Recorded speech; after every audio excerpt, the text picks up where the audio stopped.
Hello everyone, Silent here and welcome back to another Bedrock Edition tutorial. Today I'll be showing you how to build a brand new mob farm for Minecraft Bedrock Edition. This mob farm is extremely easy to build, produces around about 11,000 items per hour, it applies the looting 3 effect to every mob that it kills, and it also gives you experience from all the mobs that it kills as well. This is a great source of gunpowder, bones, and a bunch of other drops as well, and I think it's going to serve you well in your Bedrock Edition worlds.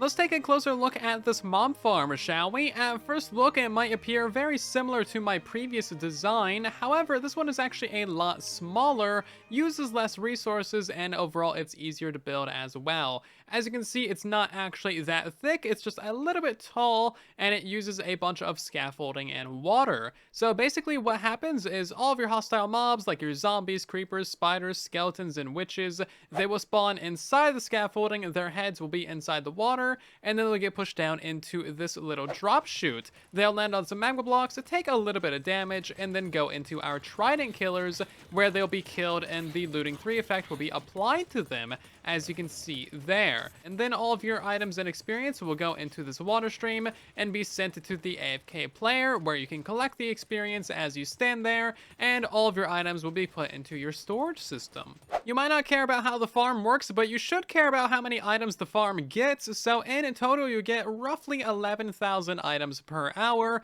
which includes 10 double chests of junk items. As you can see here, the junk items is bows and armor and weapons and stuff like that. You can throw this into lava, or you can use the bows as fuel and smelt down the iron and gold things for nuggets, but all of that is just junk items. The actual goodies is all of this stuff right here, which you get around 10,500 of per hour. So that includes an entire chest of string and bones, gunpowder, flesh, arrows, and all of the other goodies that you get from your witches, such as the bottles, different types of powders, the sticks, of course your crops, some potions, and even a little bit of iron as well. In total, you get about 14 double chests of items every single hour that you run the farm, and you also get about 60 or so levels within about 30 minutes of running the farm, so it's actually a pretty decent source of experience as well. Some quick details about the farm before we hop into the tutorial. The reason why this farm gets nearly double the rates of my previous mob farm is because we're using so-called split density. We're basically using 2 different mob caps for this farm. So the left side of the farm has its own entire mob cap, and then the right side of the farm also has its own entire mob cap as well. So that mob farm and this one work completely independently of each other because there are 4 chunks between them, or 64 blocks. Now, this farm is designed and built for a simulation distance of 4, so this works on realms, servers, low-end mobile devices. Wherever you want to build this farm, it will work perfectly fine, and that is why the backside of the farm is kind of like curved, because if we had spawning spots right here, nothing would ever spawn on them. They're simply too far away from the player. So I really tried to cram in as many spawn spots as I could, and it paid off well. As you can see, you get a ton of mobs. You might be aware, but 1.18 introduced new mob spawning mechanics with the light level changes. So now mobs require a light level of 0 in order to spawn. However, that does not affect this farm because the skylight level can still be 7 or below. So even though it's not completely pitch black in here, every single spot in this farm is completely spawnable. So as long as you don't have any torches in the area, you don't need to worry about the light levels at all. This farm is pretty flexible in its construction. If you're tight on resources, you can just build a single side of it and it will still work really well. However, if you get the resources and you want to later on, you can build the second side, and that will basically double your rates. Building 3 or 4 of these modules will only waste your time and overall decrease your rates, so just build 2 and the farm will work perfectly. And of course, you don't need to worry about phantoms or lightning killing your player because you can just put a simple roof above you, and that completely solves the issue of both of those. Because we're using Trident killers on this farm, if you're playing on hard mode, a couple of mobs will spawn with Thorns armor, and the Trident killers will transfer that Thorns damage to you. So you get knocked around a little bit, and you'll take approximately 4 hits of damage every hour, or maybe a little bit more depending on your unluck. So what I would recommend doing is standing between some glass panes, that way you stay in the optimal AFK spot, and you may also need a regeneration beacon if you plan on AFKing for long durations of time, that way you don't die. die. Of course, don't AFK with anything of value on you, and you might want to hold a Totem of Undying just in case, but overall, it shouldn't be too big of a deal. It's just something to be aware of. And let's hop into the tutorial, shall we? For your convenience, there's a full materials listed down in the description of the build for one side of the farm, double that to get both sides, and then there's also a world download in the description as well, so that you can check out this build in person and make sure that it works or just tinker around with it. So first things first is location of the build. I would recommend going 128 blocks above the surface of an ocean. An ocean is already a very well spawn-proofed area, and if you fall off the build, then you're not going to die of fall damage.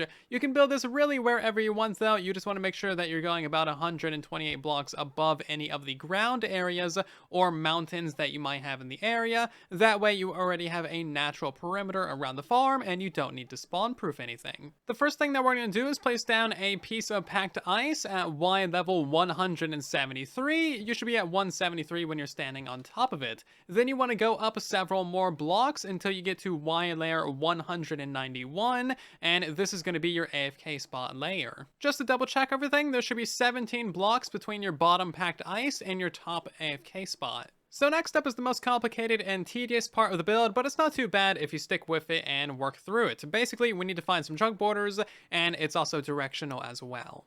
And now we need to find some chunk borders. If you don't know how to do this, I would recommend that you check out the video in the top right of the screen right now. That'll show you how to find chunk borders, or you can download the markers resource pack from Foxy No Tail, and this just makes it incredibly easy. So using the chunk border resource pack or any other method that you like, we need to find the intersection of 4 chunks. So basically this corner right here, and then we're simply going to branch off to this area with our AFK spot block. So basically we're going to be AFKing right between 4 chunks like so, and then we're just going to pick one of these to be the actual AFK spot. So let's just go ahead and say that this block right here is the actual AFK spot. So now we can go ahead and remove these 2 blocks over here, and we also need to do the same thing with our packed ice as well. Just go ahead and make sure there's a packed ice directly underneath your actual AFK spot block, which is that one right there. We're not done with our chunk borders. We need to mark out all the chunks surrounding this area. That way we can get the proper spacing between the 2 modules of our mob farm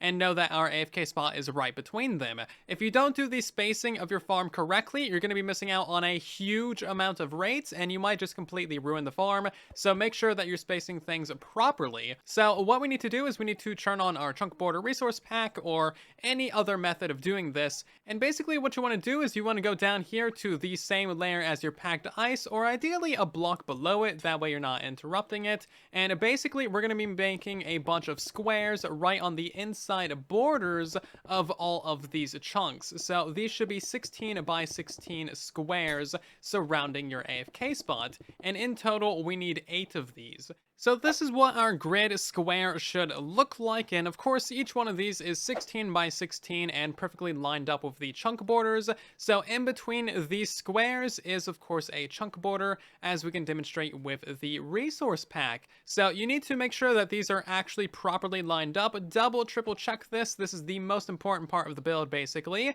And we also need to lay this out in a north-south manner as well. So get yourself a sunflower or something. This is always going to be facing east. So to the left of that is going to be north, and then behind you is south basically. You guys know directions. Now that all that's done, we can actually start building the farm and putting in our water streams. So you want to go to the center here and replace your packed ice with a piece of soul sand, and that should be directly underneath your actual AFK spot. This will be delivering all of the experience to the player. And now we're going to start building on the south side of the farm. Everything that we do on the south side, we also need to do on the north side as well. So you can build both sides at once, or you can build one and then work on the second one. However you want to do things, it's exactly the same on both sides. So we're going to start off by running a line of packed ice down the left side of chunks right on this chunk border, and we're going to take this all the way to the edge of our marked area. We're then going to go out by an additional 4 blocks like so, and then we need to go to the left by 8 blocks and to the right by 8 blocks as well. So 1, 2, 3, 4, 5, 6, 7, 8, and then you need to just go out by an additional 1 right there. So do that on the other side as well. Once you have this installed, we need to install another 2x2 of packed ice as well, but this time up a block, and this is going to be the center 2x2 of our Trident killers. So we need one on the left side, and then we need one in the exact same position on the right side as well. So as you can see, they're actually a little bit offset from one another. And now we're going to start building up the Trident killer. The Trident killers are the exact same on both sides, aside from a tiny bit of redstone. Starting on the left side Trident killer, we want to go ahead and surround this entire 2x2 platform in a layer of solid blocks on all sides, basically just like that. And now we're going to go ahead and install the 4 pistons. One there, one right there, there, and there. We want a stair in that corner, and then surround all of these with some solid blocks as well. We want a dropper here in the front right corner, and then a repeater right there on 2 ticks, another 2-tick repeater, and another 2-tick repeater right there as well, just to slow down the Trident killer enough to allow the items and experience to escape.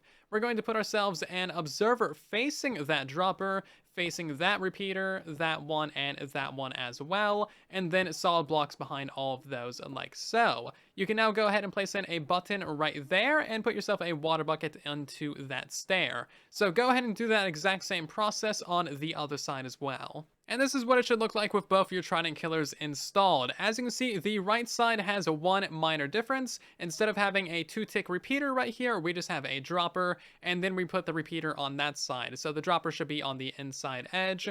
And now we need to put walls all the way around our water streams to prevent the water from flowing out of the place. So put some walls on the front side and on the back side going all the way across. Do it on the opposite side as well, just to contain all that water. And then do it on either side of the packed ice going all the way to your soul sand. And now what we can start doing is placing in some water sources. So we need to place in a water source right there, and then a water source on this side as well. That should flow roughly to the center, as you can see here. And now we need to install some magma blocks and trapdoors to kill any of the baby zombies that might escape the Trident killer. So put a piece of magma underneath the last piece of water, and then an upper trapdoor like so, and then just a water source between them. So baby zombies can occasionally get out of these things. If they ever do, they'll simply die here on the magma block, drop all their items into the water stream, and it's not a big deal. So now go ahead and continue this water source all the way to your soul sand. Whenever it ends, put down a button, and then simply repeat the water going all the way to the middle. You should end with a button right here, and then a water source leading into it, just like so.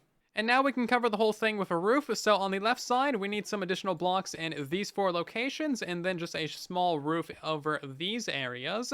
And then we can simply bring this roof all the way across to the right side. We need some additional blocks in these 5 locations right here, and then an additional 3 blocks as the roof. Put that final one right there, and that is the entire roof for your 2 Trident killers and water streams. And now just go ahead and put some glass blocks above all of this stuff going back to your soul sand. When we get back to the soul sand, we should have ourselves a solid block in this location right here. So we're going to have basically a tube of glass going all the way up to our AFK spot, and then an on and off switch on the left side or the right side of that tube. So just put your solid block wherever you want your on switch to be, basically. We're going to go ahead and place a temporary lever on this, a glass block right there, and then a repeater coming out of this going into a solid block with a slab above it. Go ahead and put yourself some redstone next to that, and then run this as far as it possibly can until it runs out of signal, which is right there. Run that into a solid block, and then a repeater, and then another solid block, and we're going to go ahead and put slabs above both of those to prevent spawning. Do the same thing again with your redstone dust. Run it as far as you can. You should be able to get to about here. And now we're going to do the same thing with a solid block, a repeater going into a solid block, and now we're going to have a little bit of a line of slabs going into these droppers. We can have solid blocks next to the droppers, of course, to save a little bit of redstone resources, and then simply cover all of this in redstone lines. Once all of that stuff is done, go ahead and cover up these 2 blocks with some slabs, and that is everything complete. If we go ahead and break any of the redstone, that should turn both of the Trident killers on, and then you know your system is working fine. Now is a great time to go ahead and surround all of the Trident killers in an extra layer of blocks, just going all the way around them, and this will prevent any mobs from glitching out of these kill chambers, falling out of the farm, and reducing your rates. So just bring it up to the same layer as your observers, and then we're just going to put a layer of slabs basically above all of this stuff like so. And of course, do that on the opposite side as well, and you also need a slab right above your droppers too. With your Trident killers fully encased, we need to place in blocks in these 4 locations on both sides of your Trident killers, and then we can connect them up with some magma blocks going between them. So we need a line of magma blocks connecting up the 2 like so, and of course make that 2 wide, and then we need to bring out 8 magma blocks on the right side, so 2, 3, 4, 5, 6, 7, 8, and then make that 2 wide, and then on the left side we also need 8 magma blocks going outwards as well, so 2, 3, 4, 5, 6, 7, and 8, and make that 2 wide. With these in place, we now need to go ahead and add a ring of glass going all the way around it, so basically just 1 layer of glass all the way surrounding this entire pile of magma blocks.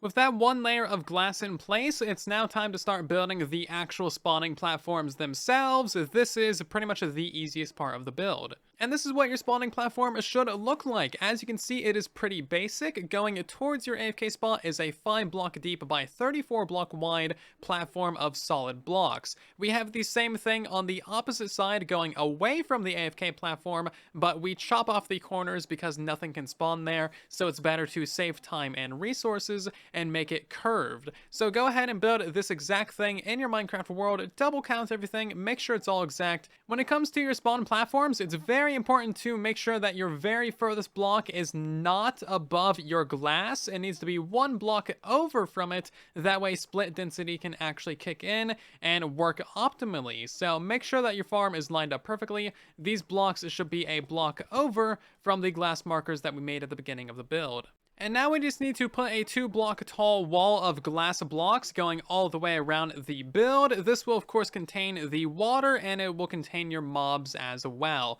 So go ahead and build that up, and of course make sure that it's continuing all the way up from your magma block platforms as well.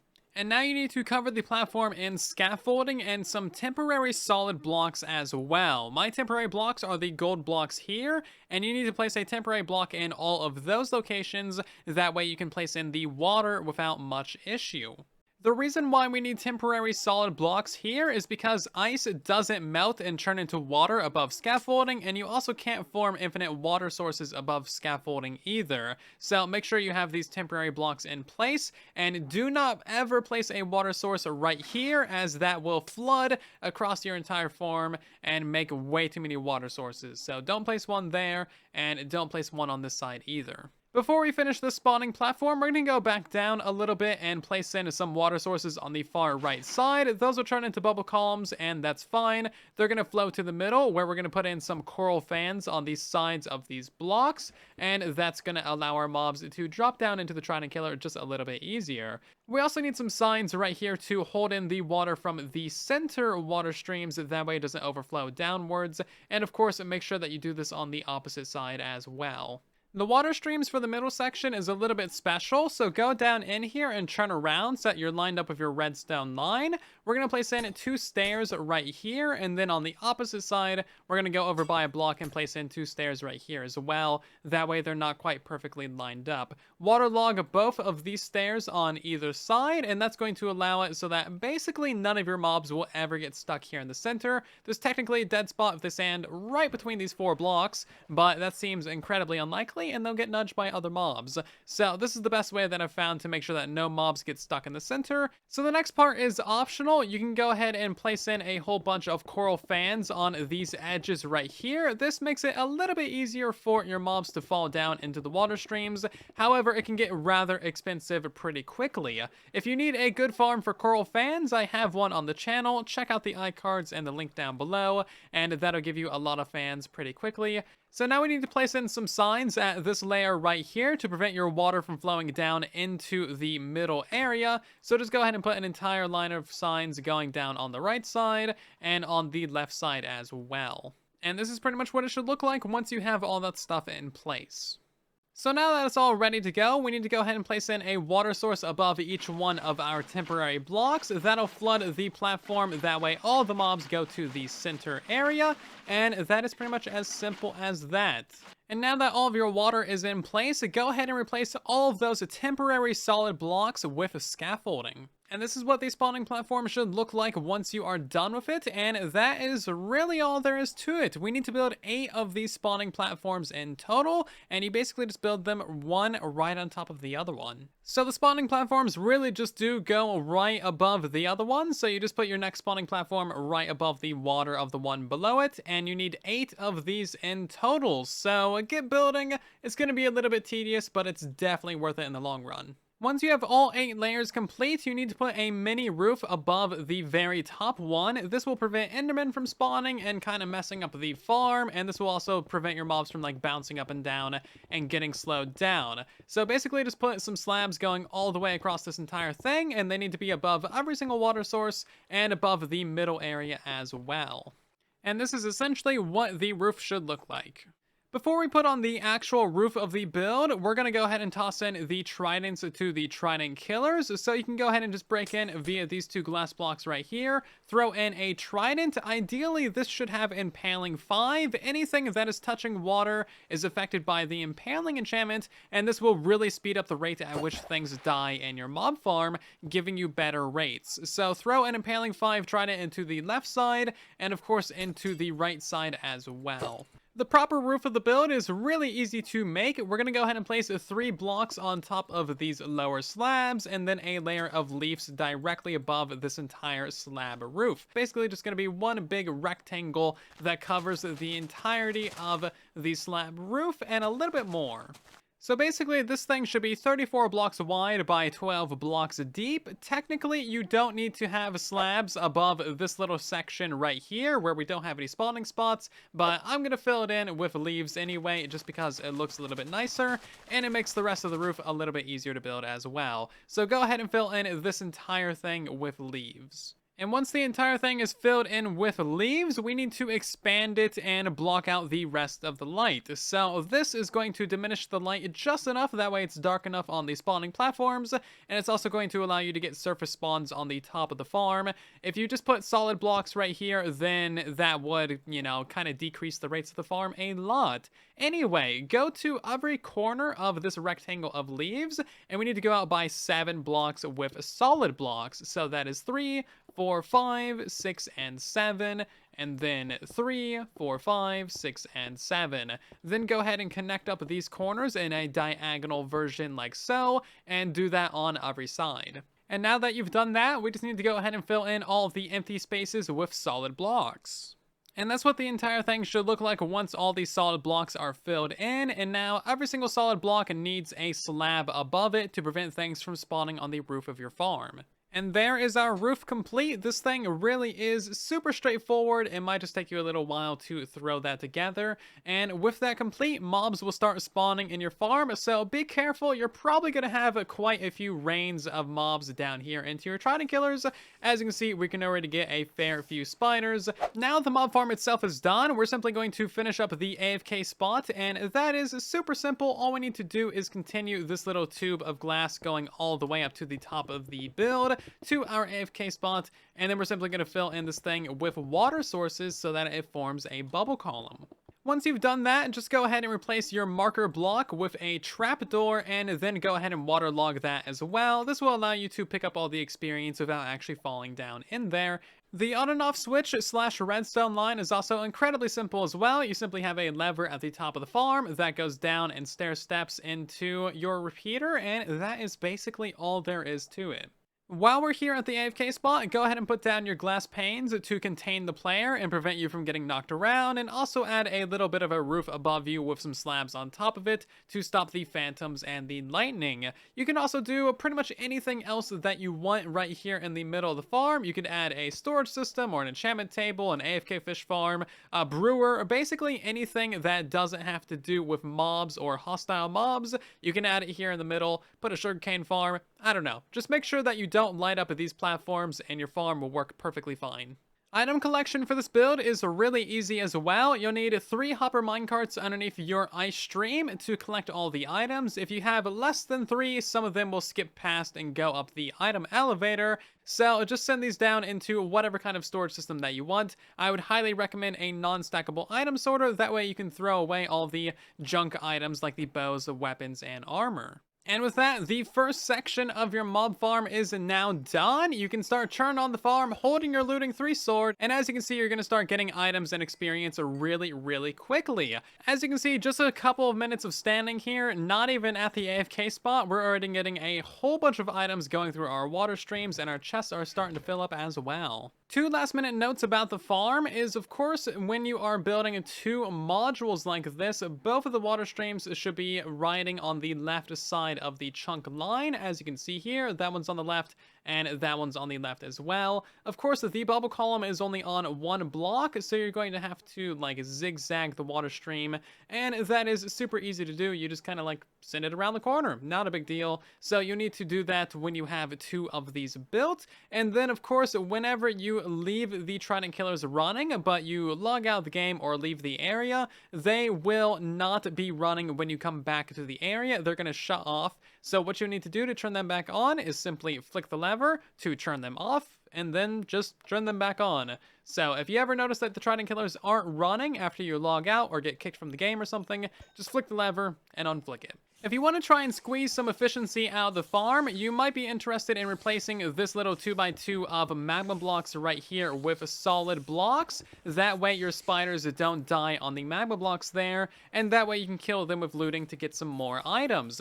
However, this could result in more spiders staying alive for a longer period of time, not going into the kill chamber, taking up the mob cap for longer, and reducing your overall rates. So it's kind of a fine line between getting rid of the super annoying guys and getting some more items out of them. I'm not sure which one is better. I think it's a super small thing, but if you notice some spiders dying and you want to fix for it, just replace like the 2x2 of magma blocks to either side of both of the Trident killers, and that should allow them to actually live. And of course, don't forget your coral fans. That way, these dudes will actually fall off the edges. Thank you so much for watching. If you have any questions, comments, or concerns, then of course, let me know in the comment section down below. I'm always trying to help you guys out as best as I possibly can. And if you're new here, then maybe consider leaving a like on the video. It helps out the video and the channel a ton. Consider subscribing as well to help us reach 500,000 subscribers. And thank you so much for doing so. I'll see you guys down in the comment section and in the next one. And then there was silence.